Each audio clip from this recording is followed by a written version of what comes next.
Coba bayangkan kalau di belakang rumah kamu ada sebuah mesin cetak uang. Mesin ini unik. Dia tidak butuh listrik, tidak perlu bensin, dan tidak perlu ditekan tombolnya setiap pagi. Hebatnya lagi, mesin ini tetap bekerja mencetak nilai tambah, bahkan saat pemiliknya sedang tidur pulas, sedang sakit, atau sedang liburan. Terdengar mustahil? Sebenarnya tidak. Mesin itu sudah ada sejak ribuan tahun lalu. Tapi di zaman modern ini, kita sering meremehkannya, karena bentuknya bukan robot canggih, melainkan makhluk hidup. Ya, kita bicara soal ternak sebagai aset, bukan sekedar hobi. Mari kita bicara jujur soal realita hidup kita hari ini. Kita dididik dengan satu pola pikir linear. Kerja keras, tukar keringat dengan uang, lalu uangnya habis untuk biaya hidup. Pola ini punya satu kelemahan fatal. Kalau kita berhenti bergerak, uangnya juga berhenti mengalir. Kalau kita sakit dan tidak masuk kerja, penghasilan terancam. Posisi kita rapuh sekali, seperti orang yang membawa ember bocor. Kita harus terus lari supaya airnya tidak habis. Nah, disinilah konsep aset bernyawa atau ternak ini menjadi menarik kalau dilihat dari kacamata perencanaan keuangan. Coba bandingkan dengan benda mati yang sering kita kejar, misalnya motor atau gadget baru. Begitu barang itu keluar dari toko, nilainya langsung turun. Diam di garasi pun harganya menyusut. Itu namanya liabilitas tersembunyi. Sebaliknya, perhatikan seekor kambing atau sepasang ayam. Ini adalah unit ekonomi yang melawan hukum penyusutan tadi. Kamu beli bibitnya hari ini, kamu beri makan dari sisa organik atau pakan murah, dan biarkan waktu berjalan. 3 bulan lagi, ukurannya membesar, nilai jualnya naik. Kalau dia bertelur atau beranak, aset kamu menggandakan dirinya sendiri secara otomatis. Ini adalah bentuk compounding interest paling alami di dunia, tanpa perlu berurusan dengan pihak ketiga. Dulu, orang tua kita di kampung punya mentalitas yang sangat cerdas soal ini. Mereka mungkin tidak punya dana pensiun dari kantor, tapi tidur mereka nyenyak.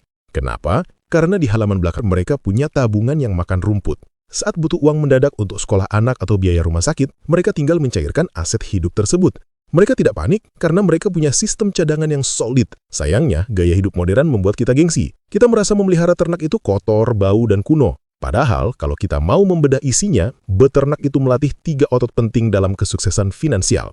Kesabaran, manajemen risiko, dan pemahaman sistem. Mari kita bahas soal sistem. Dalam buku-buku produktivitas, kita selalu diajarkan untuk membuat sistem bekerja untuk kita. Ternak adalah contoh paling nyata. Ayam tidak perlu disuruh untuk bertelur. Sapi tidak perlu dimotivasi untuk menambah berat badan.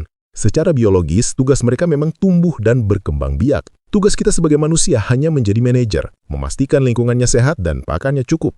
Sisanya, biarkan alam yang bekerja 24 jam. Ini adalah definisi produktivitas level tinggi, di mana output terus berjalan tanpa kehadiran fisik kita secara terus-menerus. Tentu saja, ini bukan berarti besok pagi kamu harus langsung resign dari pekerjaan dan beli 100 ekor sapi. Itu nekat namanya. Prinsip dasar investasi adalah start small. Mulailah dari skala yang masuk akal.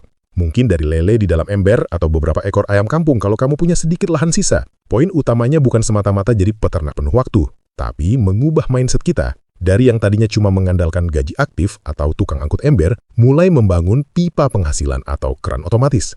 Bayangkan betapa tenangnya pikiran kita kalau tahu bahwa selain gaji bulanan, kita punya aset yang sedang tumbuh di luar sana. Hidup itu penuh ketidakpastian. Krisis bisa datang kapan saja, tapi sejarah membuktikan saat ekonomi runtuh, orang yang memegang aset pangan dan aset hayati adalah mereka yang paling bisa bertahan. Mereka punya kedaulatan atas makanan dan ekonomi mereka sendiri. Jadi, mulailah berpikir ulang. Jangan remehkan suara kokok ayam atau embikan kambing tetangga. Bisa jadi itu adalah suara mesin uang yang sedang bekerja. Di saat kita sibuk mengejar validasi dan gaya hidup yang menguras dompet, aset-aset sederhana ini justru menawarkan sesuatu yang lebih mahal. Ketenangan pikiran, dan kebebasan waktu.